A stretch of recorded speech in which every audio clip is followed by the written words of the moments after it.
Hey guys, it's me again, Sonali Ray, and I'm coming to you with another video. And this time I want to talk about the differences between active duty and private sector and or government. Okay, so I mentioned this before in my previous videos. Um, Merchant seamanship is actually older than the Navy. So the Navy was birthed from merchant seamen. Okay, but a lot of things mirror, but for the most part they are completely different entities. And I say that because a lot of people cross over from Navy, active duty Navy, to work government sector, and it's a whole different world. Again, there are some similarities because we work simultaneously side by side, but it's not the same thing. For example, if you are active duty Navy, you are governed by something called the UCMJ. In my opinion, that is kind of intense. The Navy can get all in your business, your personal family life. You can get in trouble for saying stuff, which you can get in trouble for saying stuff at any job, But if you say something specifically against the Navy, or if they find out that you stepped outside of your marriage, have gambling issues, a lot of things. I'll give you a quick story. I was on a ship, and we do have ships that we consider hybrid ships. So that means that it has active duty personnel and they have civilians. Okay. So I was on a ship, and there was a guy who got in trouble. I don't remember what he got in trouble for. He had to go to what's called captain's mast. When you're active duty, you're in the Navy, you go to what's called captain's mast. I need to slow down talking. So in captain's mast, they tried to make a deal with him, and they told him, listen, you did do something wrong, and instead of kicking you out the Navy, we're gonna have you basically spy on his fellow seamen to see who was getting alcohol, who was violating whatever rules and regulations were per the UCMJ. And if he did it, they would let him stay in the Navy. If he didn't, they were going to move forward with discharging him. Okay? He told them that was not in his pedigree. He's not a snitch, and he's not going to be walking around trying to be 007 looking for anybody that did something wrong. He said that's not what he's about. And they put him out the Navy. They moved forward with his papers and got him out of there. Civilian sector.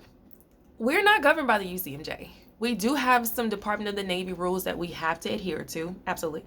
We do have a code of conduct that we're supposed to abide by. Absolutely. You have to make sure that you're in good standing, because you have to be able to achieve and acquire and maintain a security clearance. That's important. That's like your job. So if you do anything that's going to compromise that, then of course you're going to get terminated. You know what I'm saying? So you have to be very mindful of that. Another example, ranks. We don't say that civilians aren't E4s, E5s. We don't do that. We're what's called wage mariners. Ugh, tongue tied. So we're not governed the same way. So to give you a little bit of a basis of what a wage mariner makes, you'd have to break down how we get paid, okay, which is important. We have what's called East and West Coast, and there is an associated pay for each coast and each department. So this stuff varies. It's a really big ball. But the basis of it is, if you are what's considered a West Coast mariner, you have a specific salary that you make plus overtime. Same goes for East Coast. However, if you're on the West Coast, whatever your base and your overtime rate is what you make no matter what ship you go on.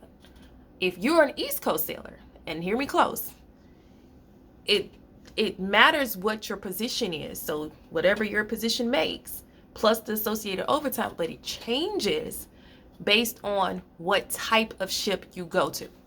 Okay? So if you're on a ship let's just say an oiler ship. An oiler ship is the ships that carry oil and fuel. So say you're on an oiler ship on the East Coast. Well, what we know on the East Coast, oiler ships makes the least amount in overtime. So a lot of people don't like to go to those. But if you are on an oiler ship on the West Coast, your pay kind of balances out a little bit. So it's not as unbearable because the base is higher. Now the East Coast overtime is higher, but overtime is not guaranteed. But overtime is how you make the bulk of your money. Anything outside of your regular 8 hours is overtime. Weekends are automatic overtime, as well as holidays. Okay. And then there are some more breakdowns with pay in there because it varies by region. It varies by ship. We have some things called fire parties. As these videos continue, I'll be able to break all that stuff down as well. But I always want to reiterate how important it is to know how to protect yourself, okay? Because not everybody is going to be your friend, just like any job. It just gets a little bit more intense because you're away from home and you're amongst a lot of strangers, and what people think about you actually matters. And it actually affects your ability to earn money. I'm not telling you something I've heard, I'm telling you what I know. And a lot of people don't feel like women should be there. And then if you're a feminine looking woman, you have a harder time. I'm just telling the truth. I've been doing this job for 10 years, okay?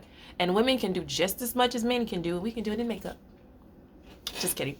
But seriously, it can be kind of a task if you are a person of a certain standard with how you look. I am fighting something right now, but I don't have a lot of time on this video to tell you. But trust me, we'll do more deep dives soon because a lot of this stuff needs to be exposed. It just does.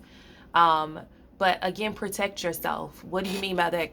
Okay, I mean, make sure you read your pamphlets. Make sure you read if you decide to move forward with employment, make sure you read everything and commit it to memory and hold people accountable. A lot of times people do things because they're afraid. Don't be afraid. Hold people accountable. It's important.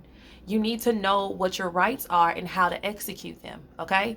Write everything down. Just like I said in my previous videos. A quick thing. Hold on, someone's trying to call me. Real quick, and I got like 10 seconds to tell you. Somebody tried to fire me twice, okay? For unjustly, no real cause, and they couldn't do it because I knew how to protect myself. Bye. Enjoy.